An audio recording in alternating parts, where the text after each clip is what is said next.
Okay. Appreciate you guys sticking around.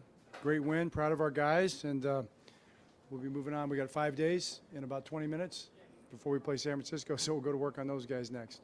At every point, it's a test in this sort of an environment tonight to come out and start to put distance between these opponents and yourself, to see the room get crowded. Right. To perform this way after practice and all, visualizing everything you wanted to happen pretty much happened. You know, I'm proud of the guys. I told them in the locker room, they're just from the focus standpoint. I mean, these guys went to work all week. Our two guys who were just up here talked about how good the look teams were. You know, and that's exactly right. I mean, they hit it right in the head. You know, they come to practice, they work hard, they're locked in. They're locked in meetings, they're locked in travel. They're thinking about football. They're keeping it about football. They're keeping it simple. I feel like they're on a mission, you know, and it's one mission at a time, you know, and that's the way they approach this game, and that showed up in the result, and I'm proud of them for it. Do they practice this well? Yes. They played just like they practiced. Right, Matt? Here. John, when you talk about them being on a mission, it seems like when teams have this kind of success, there's a special chemistry around that play. Do you feel that with this one, that there's something special about it? I do. You know, I felt that way last year too. You know, I think this is a unique group of guys. They really are close. You know, they really do love one another. They have a certain belief, I think, in one another and things greater than that.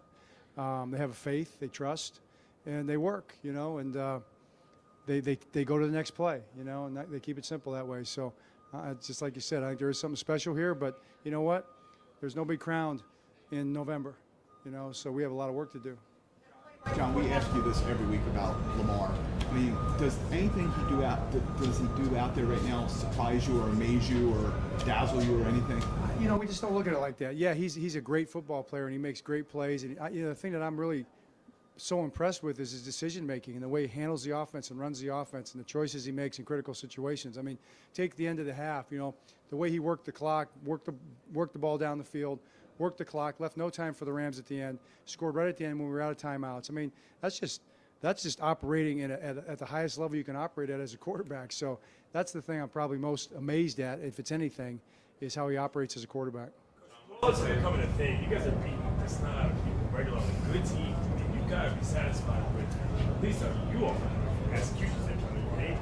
Well, yeah, I mean, it's good for this week. You know, but next week it doesn't give you anything, and you get one win no matter how many you win by. But the fact that we're playing so well, from 1 week to the next is to me an indication of how hard the guys are working and how focused they are. But they know.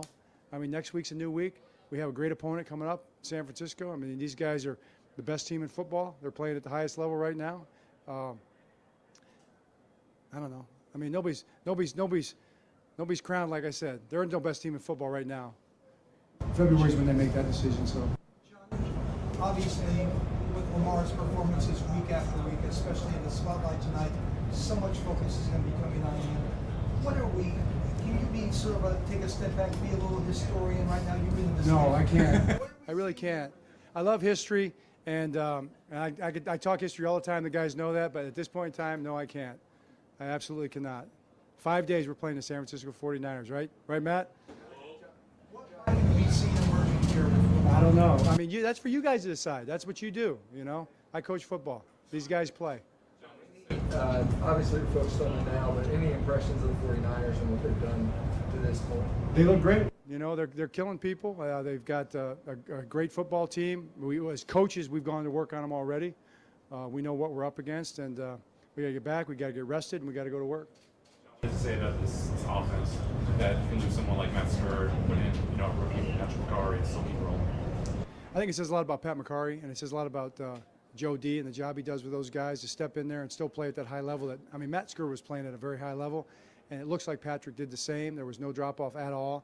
Rookie, it says a lot. John, do you know any more about Skura? Does he have to get an MRI? Or? Yeah, I don't know anything definitive yet. So. Are you at all surprised, not so much by winning, but by the fashion that you did against a team that needed this game bad and you kind of dominated? I don't think we think about that stuff, do we, Matt? We're just thinking about us and trying to be the best football team we can be, really. I mean, that's the honest answer. John, why were you guys so good against Aaron Donald tonight? I mean, it can't be as simple as double teaming. A lot of teams try to double team him. What specifically was good for you guys? Well, I mean, it's you know, I thought our coaches did a great job of the game plan, but really it goes to the offensive line. I mean, the linemen did it, and we did it with double teams, no doubt, and they were good, tight fit double teams, which our guys do well, but they were also one-on-one blocks. I mean, Marshall Yonde is one of the best players ever to play the game at right guard. There's just no question about it. And then Bradley Bozeman did a nice job. And they move him everywhere, so all of our guys, but I think the offensive line deserves the credit for that. The play right before halftime where Lamar fumbled and then avoided the sack and then almost scored. What were you thinking as he was going through those moments? I don't remember. I hardly remember the play, to be honest with you. Just recited again. I don't know. I'd rather not get into it. I can't remember. Thanks. In a row in the NFL is quite an accomplishment. Do you see this team even peaking and getting even better? Well, the plan is to get better, yes. The plan is to get 1% better every single day. And it's hard to do that, but our guys are up to the task. All right. All set, thanks. Thank you.